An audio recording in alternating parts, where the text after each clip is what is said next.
সারা বছরই কম বেশি চুল পড়ে, তবে ইদানিং আমার বেশ চুল পড়ছিল, কিছুতেই কিছু করে উঠতে পারছি না। তারপর নেট ঘেটে এর সলিউশন বের করলাম। যদিও এটা আমি আরও ট্রাই করেছি আর এর ফলাফল খুব ভালো পেয়েছি, তাই ভাবলাম আবার এটা তৈরি করি।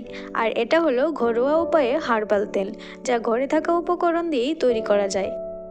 তো চলো ভিডিওটা স্টার্ট করি।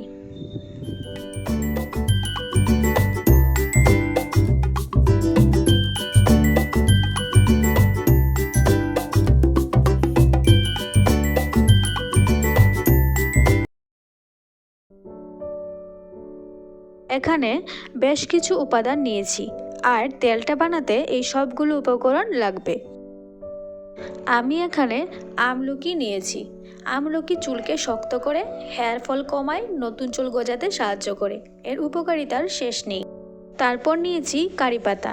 এই পাতা হেয়ার ফল কমায়, হেয়ার গ্রোথ করে। নিয়েছি আদা। আদা চুলের আগাফাটা দূর করে, মাথার উকুন থাকলে সেটা কমিয়ে দেয়। আর যদি তোমরা চুলের আগায় এর রস ব্যবহার করো তাহলে অনেকটাই ফল পাবে। আর নিলাম মেথি, কালো জিরে, লবঙ্গ। কালো জিরে অকালে চুল পাকা রোধ করে, মেথি চুলের গোড়া শক্ত করে, হেয়ার ফল কমায়, হেয়ার গ্রোথ করে। লবঙ্গ চুলকে স্ট্রং করে আর তেলের মধ্যে একটা ভালো স্মেল তৈরি করে। এবার গ্যাসে একটা পাত্রে তেল গরম হতে বসিয়েছি, আর তেলটা বানাতে বানাতে বাকি উপকরণগুলির কথা বলি চলো।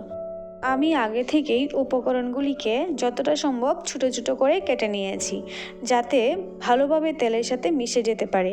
তোমরা মিক্সার ঝাড়ে হালকা করে পেস্টও করে দিতে পারো, তাতে আরও ভালো হবে। এখন তেলের মধ্যে একে একে সব কিছু দিয়ে দেব। তো তোমরা তো দেখতেই পেলে আমি এখানে পেঁয়াজও দিয়েছি। পেঁয়াজ বেবি হেয়ার গ্রোথ করতে সাহায্য করে এবং হেয়ার ফলও কমায়। তো তোমরা পেঁয়াজটাকে একদমই স্কিপ করবে না। নিয়েছি নারকেল তেল, আর আমি এখানে নারকেল তেল ব্যবহার করলাম, কারণ আমার মনে হয় নারকেল তেল চুলের জন্য একদম বেস্ট। আর একদম লাস্টে দেব কারি পাতা এবং জবা ফুল, কারণ এগুলো এতটাই নরম যে প্রথমে দিলে পুড়ে যাওয়ার সম্ভাবনা থাকে, তাই একদম লাস্টে দিলাম। জবা ফুল আমাদের চুলকে স্ট্রং, সিল্কি এবং শাইনি করে। যদি তোমরা একান্তই জবা ফুল না দিতে পারো তাহলে জবা ফুলের পাতাও দিতে পারো। এই পাতা সেম কার্যকরী আমাদের চুলের জন্য।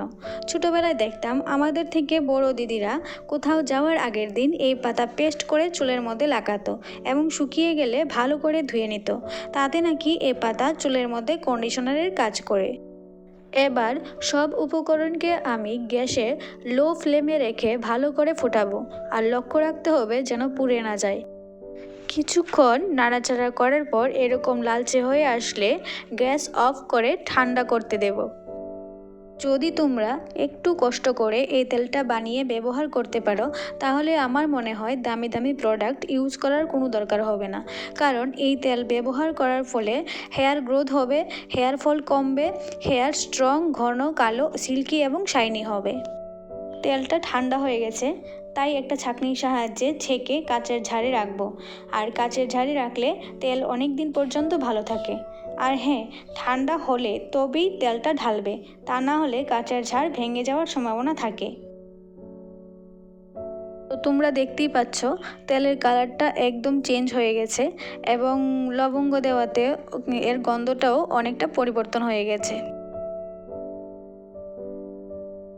তেল ছাকার পর যে এক্সট্রা উপকরণ পড়ে থাকে সেগুলি আমরা সাধারণত ফেলে দিই। এবার থেকে আর ফেলবো না, কারণ এই সবগুলো উপকরণ চুলের জন্য উপকারী।